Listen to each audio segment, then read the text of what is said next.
Welcome back. Need to log out of your Instagram account in 2026 but can't find the option? Don't worry.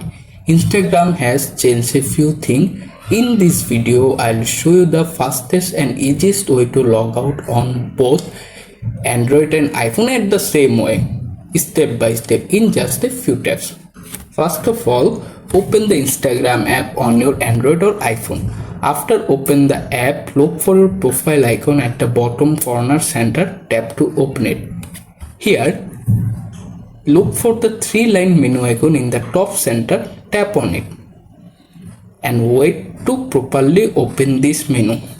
After the menu is open, scroll all the way to the bottom and look at the three options: login, add account or logout. If you are log out your account, so tap on logout option, then ask save your login info. If you decide anything, if you save it, so simply tap on save. Finally, confirm by tapping logout again and wait to complete the process. And that's it. You have successfully logged out your Instagram account. Thanks for watching. Please subscribe to my channel.